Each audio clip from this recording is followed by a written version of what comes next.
I want your complete silence, your sympathy and your cooperation. But at that time there was a huge fog on the Thames, and at the crucial moment there was a tug that hooted several times. Something to do... An electrician.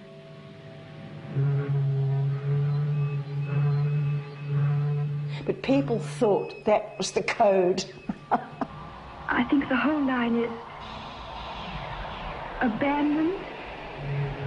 As the electricians said, there would not be current.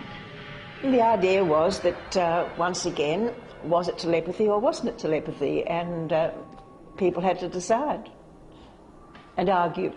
Of course, we've often been asked to reveal the secrets. Anything to say?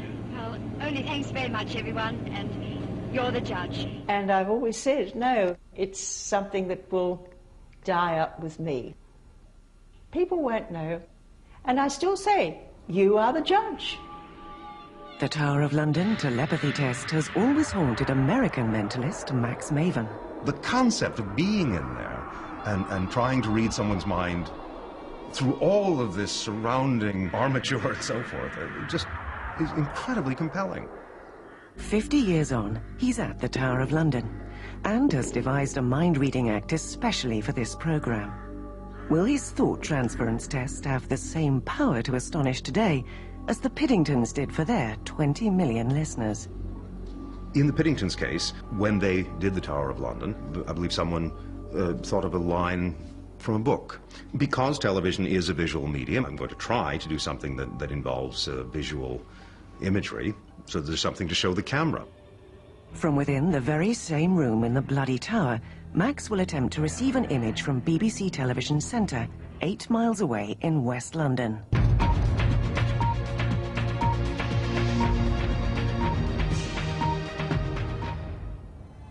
From there, high up on the studio roof, BBC newsreader Sophie Rayworth has been asked to choose and memorise just one of the 100 symbols on this board.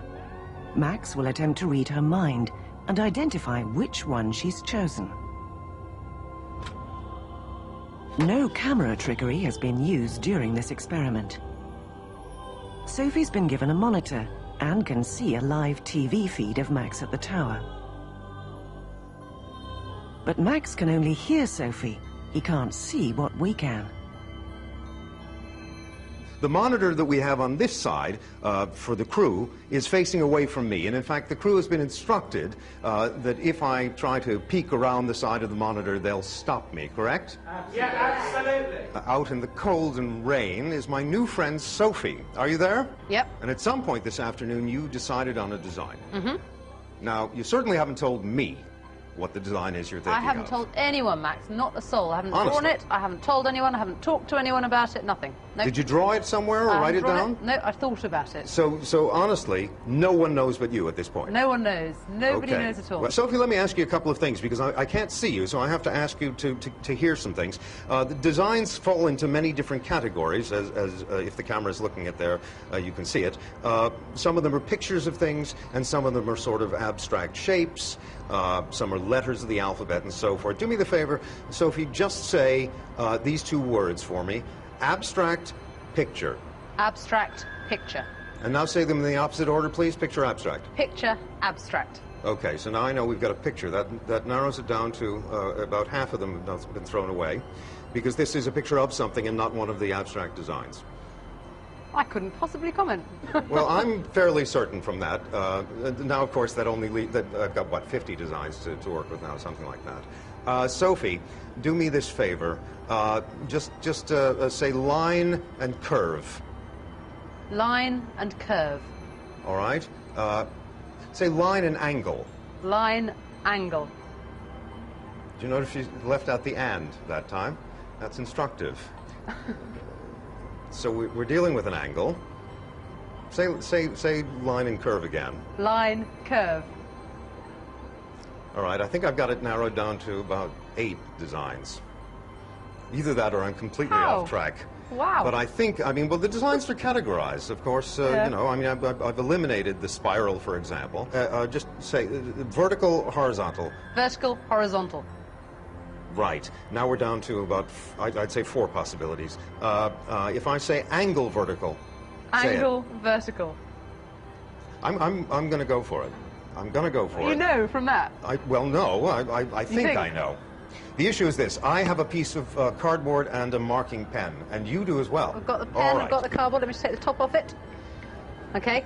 I want you to draw whatever the design is that you're thinking of. I will do a drawing as well, but hold your board so that the camera can't see what you're drawing. Do you want me to start now? Start now, yes. Okay. Yes. And I won't say that this is a particularly artistic rendering, No, but... it's a good job, Max, because I can't draw, so I can draw this, just. All right, let me put the cap back on my pen, because I'm finished. How about you, Sophie? I'm finished too. I'm going to give us a count of 3, and on 3, we'll both turn our pictures around. Okay. Are you ready? I'm ready. 1, 2, 3. Yes? Is it the same one, really? Okay, wait a minute. Move back the camera because I want to see the monitor. And it is! It is! It is! Hey, We've done it! Wow. Well done! Well, How did you do that just from my voice? I'm very impressed. It's been a pleasure connecting my mind to yours over this long distance. And as to what's actually gone on during this demonstration, all I can say to the people watching at home is, you are the judge. What would you have me do? Scatter it to the 4 winds in the middle of the sea. I think that mentalism has really stood the test of time because it builds on a very basic belief. The notion that somebody might possess some kind of psychic ability. They can read your mind, they can predict the future, and so on. The word occult, if you trace its etymology, it just means unknown, what's not known. And of course, isn't that something we're all desirous of, to find out what's out there? And these beliefs have really come up in pretty much every culture throughout the whole of recorded time. There's something that absolutely fascinates us, and mentalism builds and makes use of those beliefs. If you want to find the roots of mentalism, maybe you have to go back to the Oracle of Delphi. You go back into the ancient world. You go back to the world of smoke and not so much mirrors, but smoke and temples and creaking heavy stone doors. You would come to consult the oracle with your servants because consulting an oracle was not something poor people could do. You went down and there was the river Styx and there was the boatman and you gave them money and you crossed the river and you had the seance. The Delphi oracle in ancient Greece worked by herself using smoke that obviously had the same effect as some of the cigarettes that are smoked today that are called marijuana. She didn't go into a trance. She became slightly intoxicated and would ramble on and give advice. And if you exhibited even the slightest doubt, they murdered you. Because as everyone knew, everyone did not return from the underworld. Some people just didn't come back. These sinister magical ceremonies were an early form of seance. The oracle acted as a medium through whom dead ancestors could make predictions. The desire to contact the dead has been a recurring theme of human society. And in the 1840s, this desire found a more accessible outlet in spiritualism, a huge religious movement that was also to give magicians a rich new source of inspiration. Well, the first thing I have to remember about the 19th century where spiritualism was born is that it was a very different world. Let's just take one example. No popular entertainment. It was the time of the home party. And originally, the mesmerists started with mesmerism, where they could get tables to move. And you would get together with friends on the weekend and move tables. And that was great fun. People would sit around a small table, normally a small light table, and wait for it to either turn, if it had casters, or to tip back and forward on its legs. It got people tuned into the idea of weird powers.